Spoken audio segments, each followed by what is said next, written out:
Hello. My name is Daniel, and this is the Engineering Success Podcast, episode 45. For those of you that have been following along live today, this is take 3. We tried take 1 this morning when I was wearing Baby E. More about that later. We tried take 2, and I forgot to check my audio. That's embarrassing. And now we're on take 3, and hopefully this will be the last take of episode 45. So, anyways, yes, I alluded to it, but yes, since the last episode, I have become a father. So, first off, shout out to our top tier supporter, John Ott. Thank you, John, for your support of the podcast, even though I haven't posted an episode in over the last month. But that's because, well, I became a dad. So, baby E is more than 12 weeks old now. So, it's been almost 3 months. The last episode, I was recording the day that we actually went to the hospital. Cool enough. And then baby E was born the next day.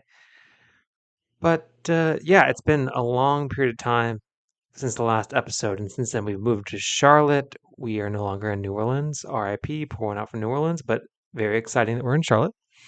And at the same time, very exciting to have a new office set up here. We have a nice little 2-bedroom house that we converted our den into a bedroom. So what would have been our bedroom is now our office, and that's what I'm using to record the podcast. We have a nice little setup here. So baby E is eating, and I am recording the podcast. So, anyways, what else for the intro stuff? My intro on the second take was definitely better than this intro, but we're just going to roll with it. Remember, though, if you want to be a top tier supporter, $10 a month gets you at the list, read it off at the beginning of every single episode with John Ott. Thank you, John, for your support of the podcast. Earlier today, I was wearing my Rashawn Slater jersey. I'm no longer wearing it because I have since mown the lawn and taken a shower. But NFL season's about to start, and I want to give a big shout out to supporter of the pod, friend of the pod, Rashawn Slater. Have a good season this year with the Chargers. And if you know me, you know I'm a Steelers fan. So I hope the Steelers have a good season as well. College football's going on. Colorado looks like they just got their second win, and unfortunately, their first win came against my TCU Horned Frogs, but that's okay. That's okay. But yeah, lots of good things going on. Becoming a dad has been a very transformative experience, that's for sure. I am a completely different person with new experiences and new perspectives on things that I've never had before, and it's safe to say that my outlook on life has definitely evolved and changed in many ways since becoming a father, but it's been a blessing nonetheless. All right. Well, let's get into the podcast. We're going to start the podcast out with our recurring segment. As always, we start the podcast out with This Week in LinkedIn Lunatics, or in this instance, 4 months ago in LinkedIn Lunatics, as I actually scripted this episode about 4 months ago. But here we are. Here we are. So this is a post on LinkedIn, and the person posted this in the LinkedIn Lunatic subreddit, and they captioned their post, "I miss when LinkedIn used to be a boring job site." I do too. All right, here's the post.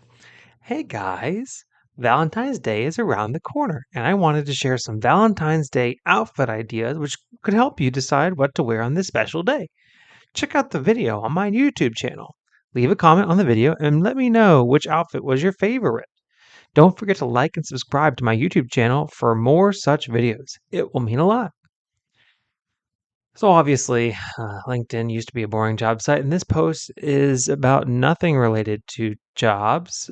But, if you asked me a year ago, I would have said 10 out of 10 LinkedIn lunatic, but I'll give them a 5 on this one because while their job title is engineering at Meta, and their post has nothing to do with engineering at Meta or engineering in general or a career in general, it seems that YouTubing is their kind of side career and maybe their passion. And I understand whenever you're trying to get into YouTube, you want to post your content everywhere you possibly can, and that is obviously what this woman is doing. And it's a calculated decision, right? She is sacrificing her engineering brand, her career brand as an engineer at Meta, to promote her podcast, or not, just kidding, I'm talking for myself, to promote her YouTube channel. And that's the decision that she's making. And the reality is that some people will look at that and say, I don't want to see that content. And then either mute her or block her or remove her as a connection on LinkedIn. Other people will see it and they'll say, oh, I want to support her and I want to watch her video. And that is a calculated decision that she's made. And I don't make the same decision. I will very rarely post my YouTube content on my LinkedIn, and only if it's tied to a more generic career post that I'm making. But I do not automatically share every single one of my YouTube videos or YouTube videos on LinkedIn. I do share the podcast episodes, but I do not share every YouTube video. If I did, it would be like 3, 4 videos a day, and I just can't do that. But I do that on X/Twitter and Facebook and Instagram. I just do not do that on LinkedIn, because for me, LinkedIn is focused on my primary career development and what I do for professionally, and not for my YouTube ventures. But again, other people might look at this and say LinkedIn lunatic, and I understand why they feel that way. But for me personally, I can understand why she's making the decision. I don't make the same decision, but I understand why she's making it. And I'll give her a 5 out of 10 on that, even though she's posting about Valentine's Day outfit ideas on LinkedIn. All right, next one is a doozy. So let's share the screen. Lunatics are trying to take advantage of laid off tech workers. Some lunatics are trying to take advantage of laid off tech workers. This dude just wants people to work for him for free. And the audacity of him saying, let's do a real world software development project together. 3,400 people, 300,450 people posted their emails believing that this guy will deliver them a job on a platter. I feel sorry for many of those desperate engineers. It is tough out there for the tech folks now. All right. So again, 4 months ago, we had major layoffs in the tech industry. A lot of software developers lost their jobs. And this guy made a post and said, quote, there are no jobs in the market. I am tired of online applications, end quote. Emoji. Is this your situation? Pondering emoji. If yes, let's change the rule of the game, sunglasses wearing emoji. I am helping F5, Outliant, Paramount, Regent Modus Operandi, and a few other companies hire software developers. AKA he's a recruiter that makes money off of referring people as a recruiter. Let's do a real world software development project together on LinkedIn Live. Real world. Okay. Prove your skills and passion for software development in this project, and I will refer you directly to the recruiters. And like, fire emoji. Like, that's what he's already doing, anyways. Okay. Hand pointing emoji. There are jobs for both entry level and experienced people. If you're interested, comment your email ID below, down pointing emoji, and my team will share details. It will be a 2-week project, and you will work in a team of 3 to 4 people from different countries/backgrounds. Apart from getting an interview call, this project has a few other benefits. Okay, you get an interview call out of doing this job, this real world software development project for this guy. Apart from getting that, you get a certification if you complete the project, trophy emoji, and there will be $40 Amazon gift cards to the top 3 teams. So you can split a $40 Amazon gift card with your 3 to 4 people on your team. Let's go. Rocket emoji, rocket emoji, rocket emoji. Hashtag hiring, hashtag referrals, and then more hashtags than I care to even look at all. Well, you have to hand it to this guy. I mean, he has taken a situation where some people are desperate, some people have lost their jobs, and he said, oh, well, what can I do as a recruiter to make money, get a work product, and underpay people for the work product? And he has created this scheme. I it's kind of sad that 3,450 people have signed up to this scheme because he's going to underpay them for their work. He's going to refer them, which is he was going to do anyways, get his nice little referral bonus, and these people will have worked for free for him. So I have to hand it to the guy. It's quite a hustle. It's quite impressive that he came up with this and got actually people to buy into it. But I definitely would not would not participate in this as an engineer. Let's read the comments. Ooh, a certification. Yeah, that certification is probably useless. A gift card worth a whole $40. Got a stars in my eyes for this big roller. Not to mention that gift card is by team, so you're $10. He's spending $120 for all this fine work that he'll be getting in his dreams, and all those teams will have to split the $40, I'm sure. Next comment says, he was like, should I go on Upwork? Nah, I want to go full exploitation. Next post, he'll be offering anything off the McDonald's dollar menu, limit 2 items as compensation. Oh my gosh. Yeah. It's not what I would participate in. It's kind of embarrassing. So yeah, I'd say definitely he's definitely trying to take advantage of people that were laid off. He's definitely trying to take advantage of people that were laid off. Um, there's a quote from The Big Short. He is so transparent in his own self-interest that you have to respect it. I see right through it. I hope other people do. I hope nobody really spent that much time on this. It's embarrassing. And no, don't. Again, we don't work for free. We don't work for free. Repeat after me. We don't work for free. Exposure doesn't pay the bills. So we don't work for free. All right, next one is captioned Cool Story Bro. All right, here we go. Nat says, I like to watch porn. Yeah, I admit it. And I'm sure many of you out there have seen your fair share. But why am I bringing this up? For two reasons. One, because no topic is off limits. And two, because it's important to be aware of indulgences in your life. There are some things that need to be done in moderation. For some, including myself, porn is one of them. Be very aware of the things that, if you do too much, cause more harm than good. Carry on. Found on Instagram slash, but it's definitely a LinkedIn post. All right, Nat. I don't think that's their full name.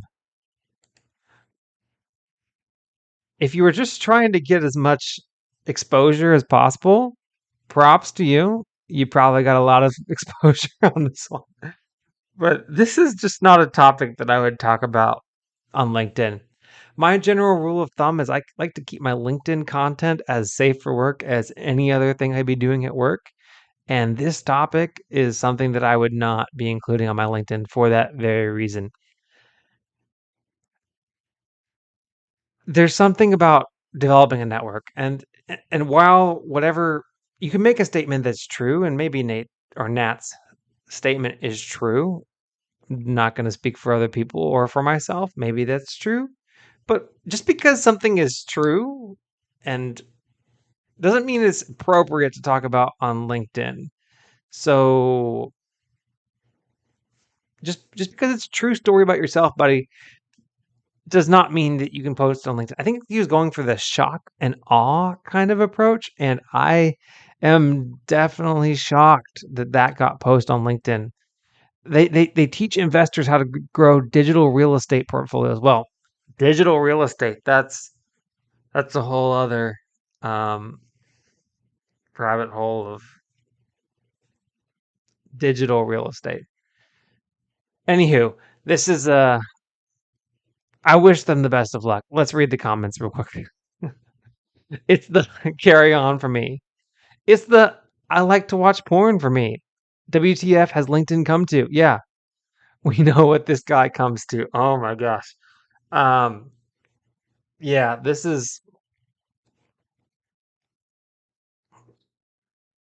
digital real estate portfolio just buzzwords for buying domain names and hoping somebody wants them? And then somebody says, I think he's referring to metaverse real estate, which makes it even worse. He sells property in Second Life. Yeah, come on, man. Not not ideal. Not ideal. I I would just be embarrassed to have a post like this tied to me. I I don't know why you'd make this post on LinkedIn. Come on, people. There are certain topics that are okay for LinkedIn, and there's certain topics that aren't. If you wouldn't talk about the topic at church or at work, for example, maybe don't post it out to all of your colleagues and connections on LinkedIn. All right. Well, that was LinkedIn Lunatics. I don't know if you can tell, but I am tired. That's what being a dad is like. So I'm going to take a quick breather, grab some coffee, and I'll be right back with our first round of questions. This time, we're going to talk about engineering college questions. All right.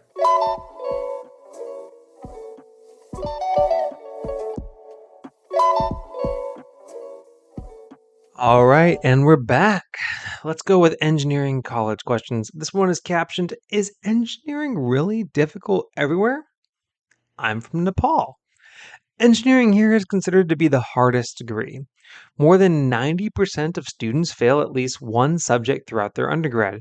I have failed in 15 across different semesters.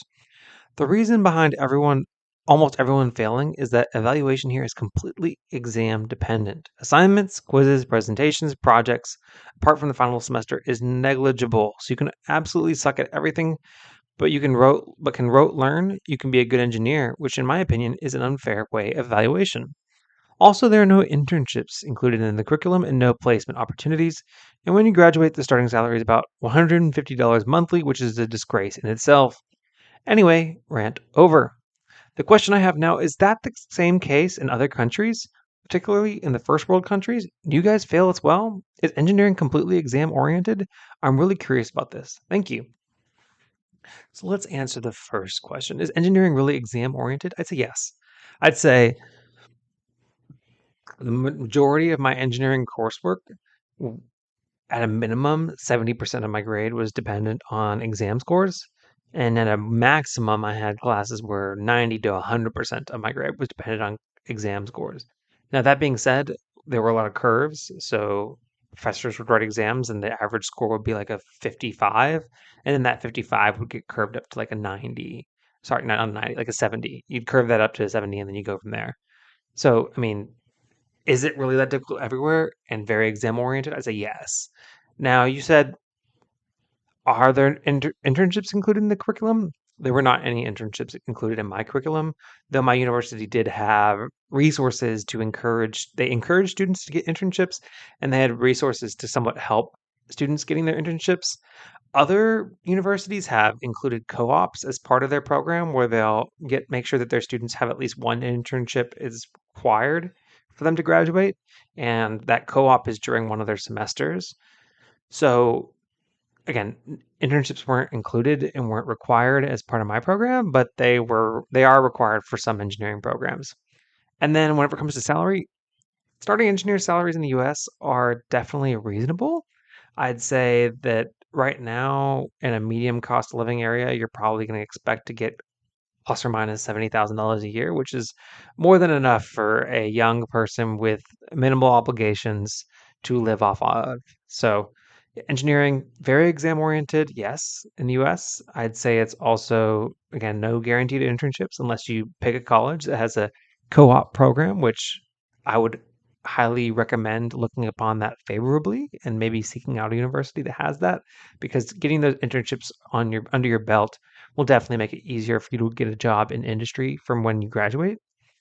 And then the compensation is pretty good. It's definitely above average for starting salaries for people coming out of college. So that's been my experience. So is engineering really difficult everywhere? I'd say yes. That's a general understood thing, that engineering is just difficult. It's challenging, but you can get through it. And I hope that you get through it, and I wish you the best of luck.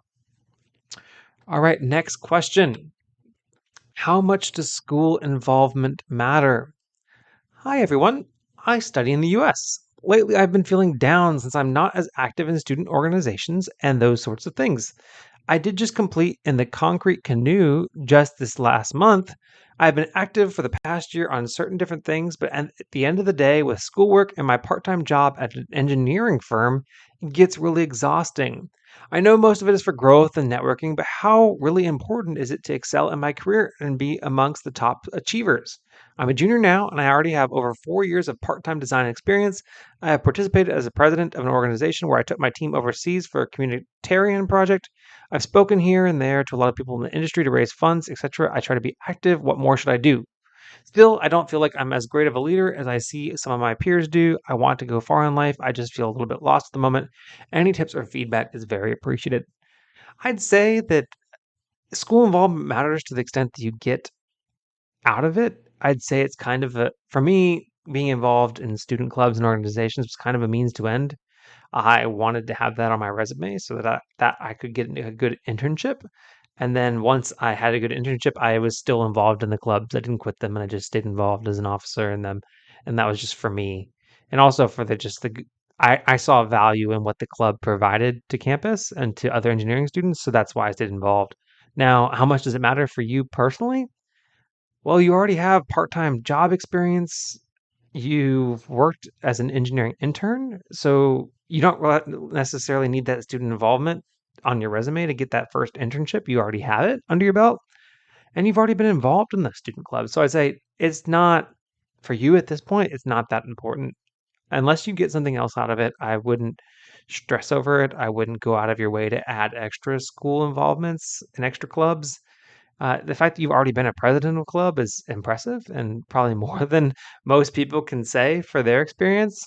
And then again, that 4 years of part-time design experience really stands out more to me than involvement with any club. So in general, if you're an engineering student and you're trying to figure out how to spend your time, if you haven't ever had an internship yet before and you kind of feel generally lost about how to approach engineering in general in college, the clubs are great. You have older people that are in your program that are in those clubs that can share their experiences with you. Maybe also get you, the clubs generally host networking events. You can go to the club networking events. Those are all great things. But once you kind of have that internship and you already kind of know what you're doing, if the club doesn't really help you grow towards the things you want to do after you graduate, then it's not really going to matter that much. I mean, it might look okay on the resume, but by the time you've worked in industry for a few years, it's just going to be a footnote or no longer even be on your resume anymore. I don't even know if I still have my ASME involvement on my resume anymore. I don't think I do.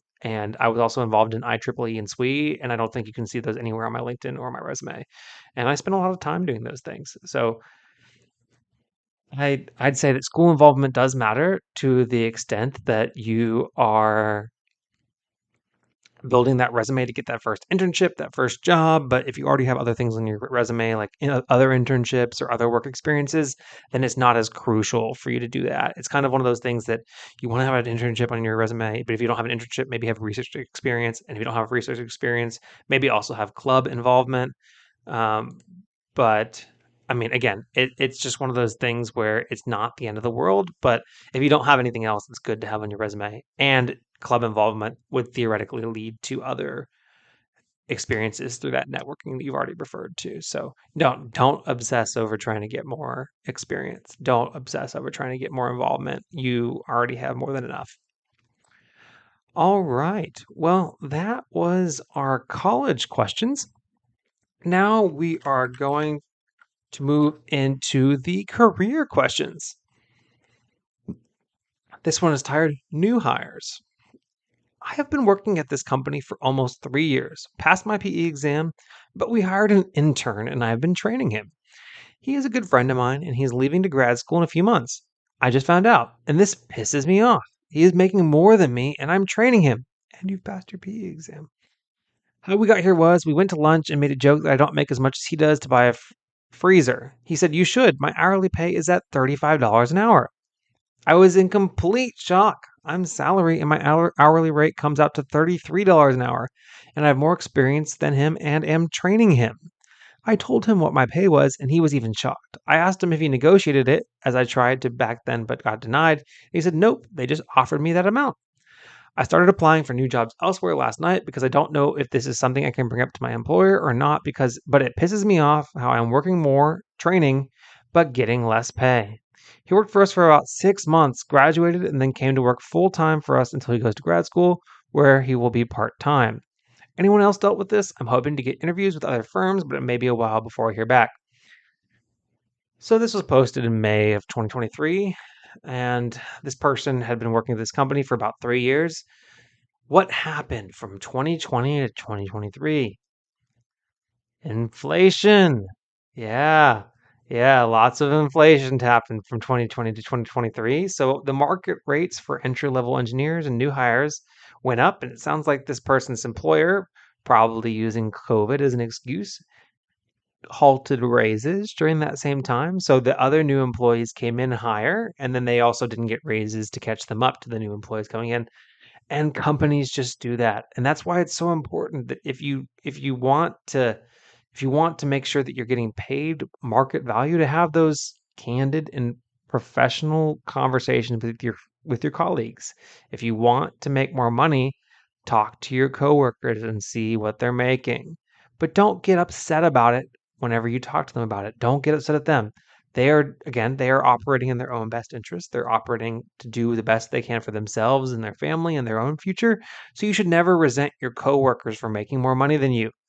That being said, that is a data point. This person here has gathered a data point. They said, "Oh, my company values entry level engineers at a higher dollar amount than I'm getting paid right now." So, yes, I would have that conversation. Now, I wouldn't throw your friend under the bus, but the next time you have a one-on-one with your manager, and you should be having them often, even if your manager doesn't schedule them yourselves, either monthly, bi-weekly, weekly, whatever frequency you find appropriately.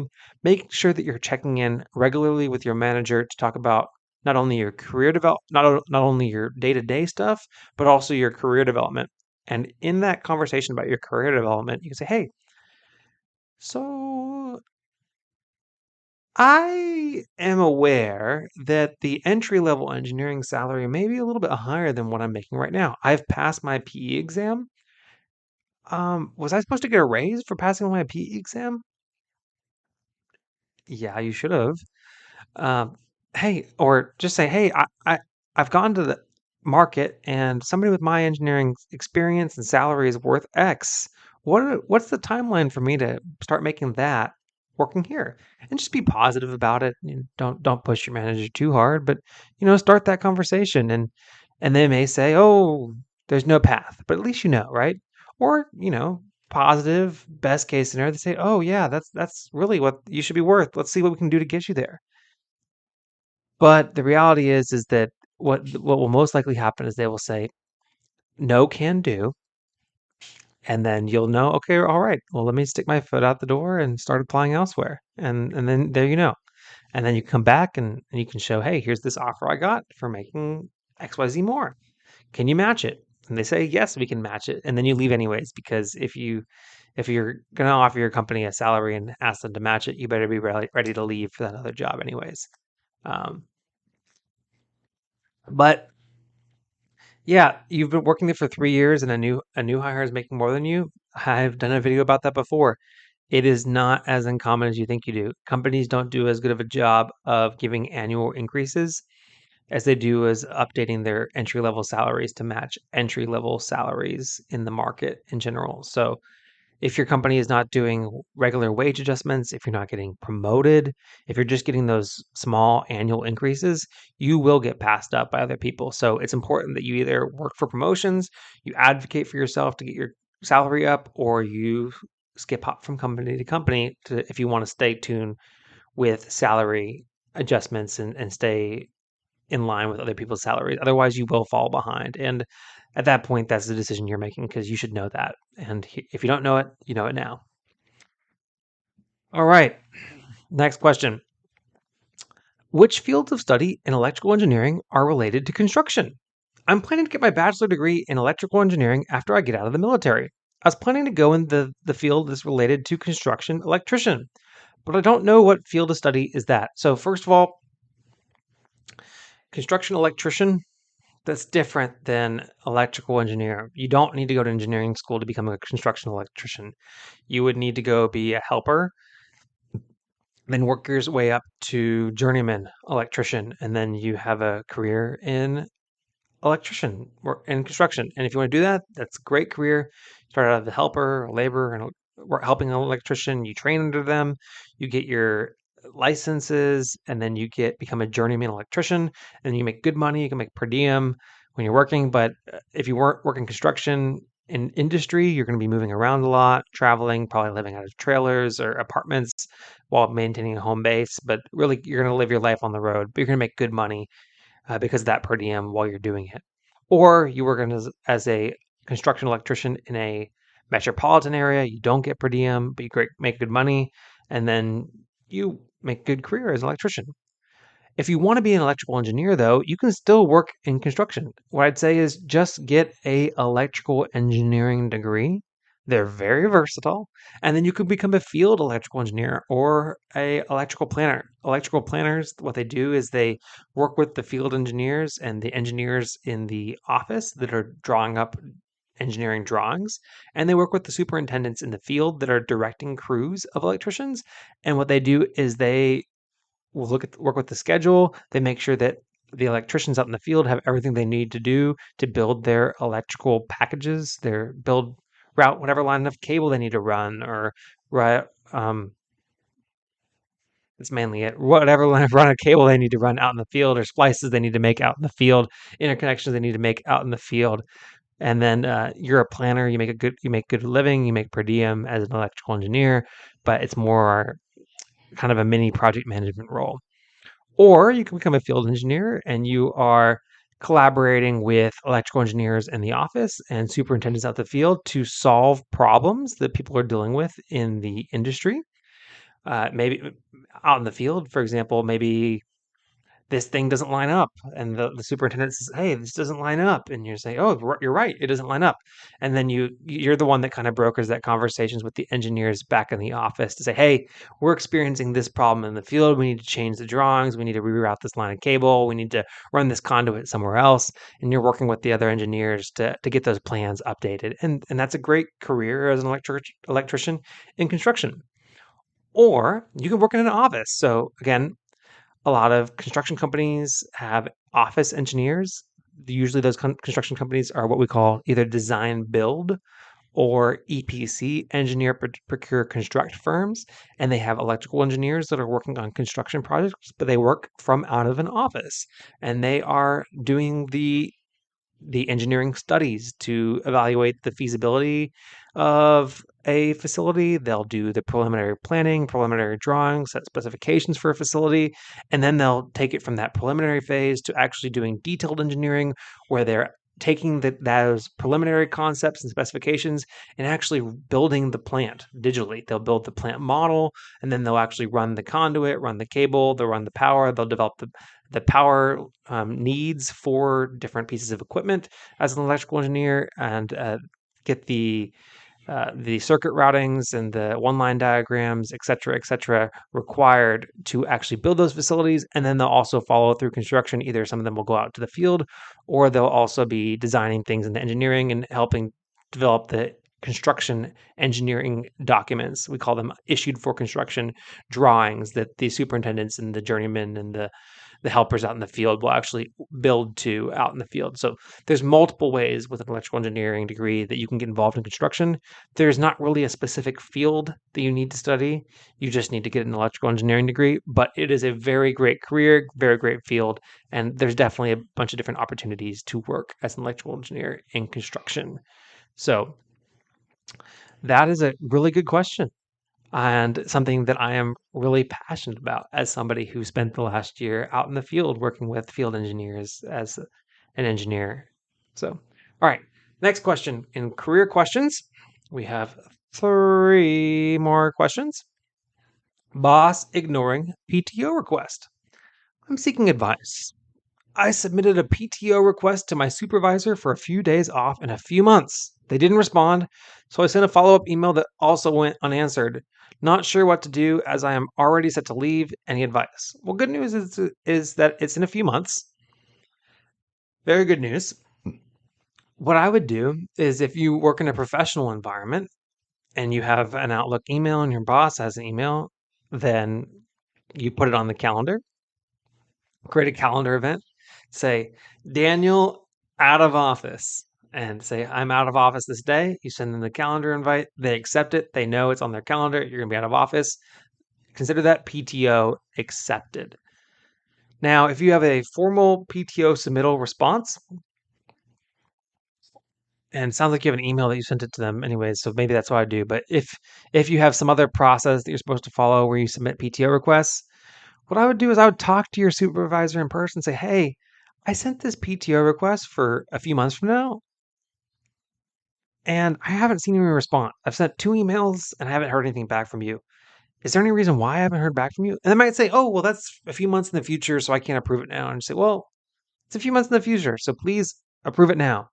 Or, they might give whatever excuse that they want. And then you kind of have to deal with whatever reason they have. But what I'd say is that they haven't responded over email twice. Maybe shoot them a text if you have that kind of relationship where you can text them. But otherwise, I'd just reach out to them in person and say, hey, I sent you a couple emails. I'm going to be out of office for this. Can you just please respond and say yes? So that way we have it on record that I'm going to be out of office and you're good with it. But I wouldn't make a big deal out of it. I wouldn't get too worried about it. They probably get a lot of emails, and maybe a PTO request for time 3 months from now is either kind of crazy to them because, like, yeah, duh, you're gonna be off. That's fine. Or maybe they're like, oh, this is like 3 months from now. It's not that important, so I'm gonna focus on my day to day stuff.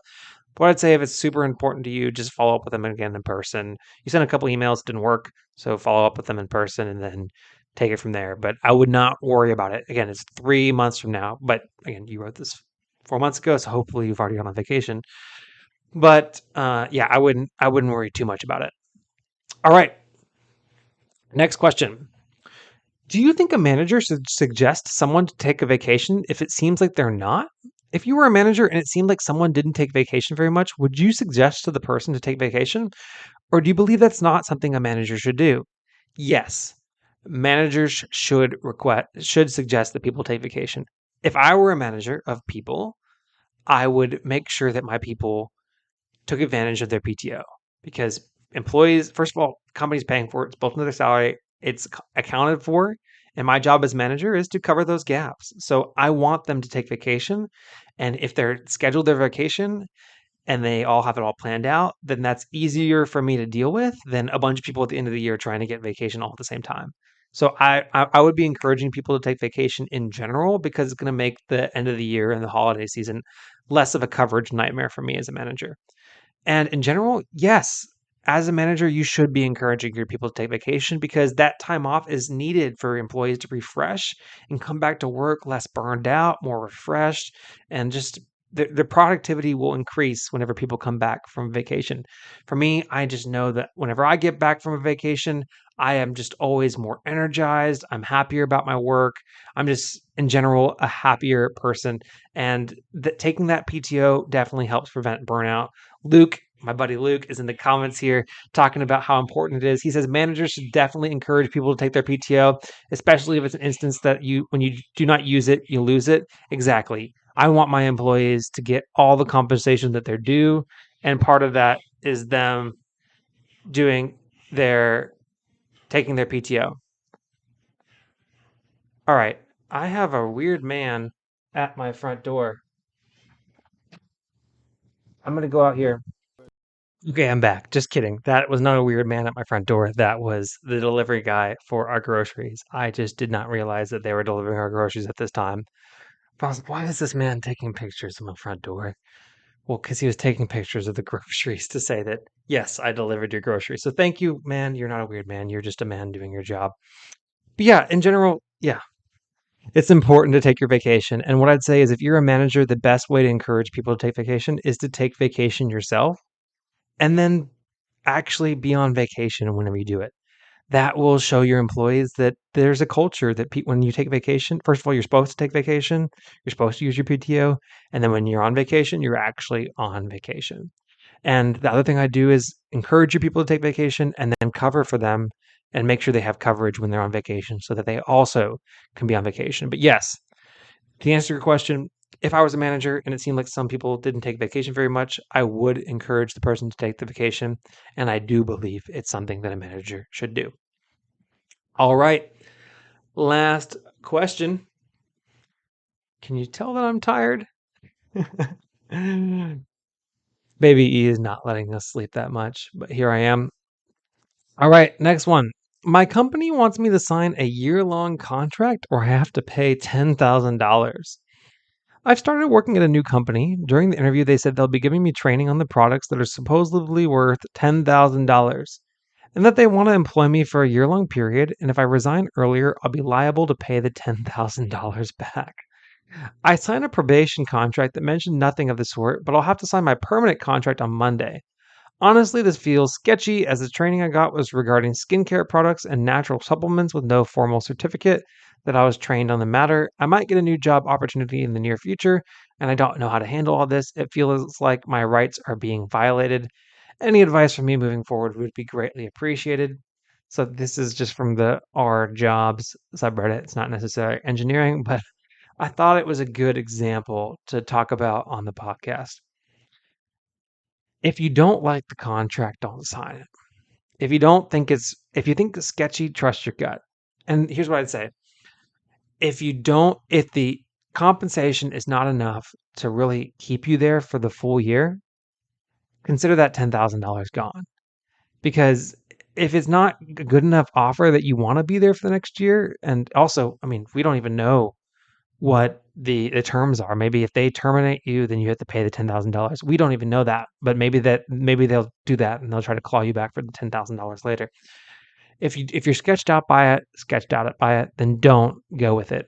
Now, I've heard of contracts where maybe somebody's on an assignment for a year and they get per diem, and if they don't stay for the full assignment, then they have to pay back portions of their per diem. That's pretty typical, and that's something I've seen in the engineering industry. Would I sign on to that? Not unless I really felt good about the company and I felt, well, as long as the only reason why I'd lose it is if I personally left, then, and there were outs like, family emergency or whatever. As long as I felt comfortable with the terms and felt like I was in control of my own destiny, then I would consider signing on to something like that. But if you're not making that much money and it's in this person's situation for skincare products sales and there's no certification, you don't see any value in the training, and then they want to make you pay $10,000 if you leave, I would just say, cut my losses. I'm not signing this stupid contract. I'm not going to be bound to you for the next year. And I'm going to work for a company that's not going to try to nickel and dime me over the cost of training me in the future. So if you feel weird about the contract, don't sign it and don't work for them. That's just how I'd take employment contracts in general. Luke says definitely be careful and read all contracts. If they offer you a signing bonus, see if it requires you to pay it back after a certain amount of time. Also be mindful of non-competes. Yeah, if you see a non-compete that says you can't work in the same industry, maybe that's some. Now there are certain people that will say, oh, some of these things are not really enforceable, and I mean, some companies, even if they are enforceable, won't really chase you on them, but if you're being asked to sign a contract, treat it like it's actually a contract and read those clauses and say, can I really actually deal with this? Is this allowing me the control and is this putting me in a situation where I could jeopardize my future? And if it is, then listen to your heart and don't sign the contract and find somewhere else to work. A little bit of money here now is obviously really important, and I understand why you need a job, but definitely don't get that job that locks up your ability to earn in the future. All right. Well, that was the Engineering Success Podcast, episode 45, take 3. I am so sorry it took so long to shoot this episode, but it's the first one in a new space, but we got the technology set up now that it should be a little bit easier. I'll get this thing edited out, distributed to your favorite podcast platforms where you're giving me 5-star reviews that if I see them, I will read them out on the podcast. Again, you can write into me at Daniel at ENGRingsuccess.com, and you can see everything there is to see about the podcast at www.engringsuccess.com. Again, this is your premier career podcast for engineers and other young professionals. I am your host, Daniel, and I'll catch you in the next one.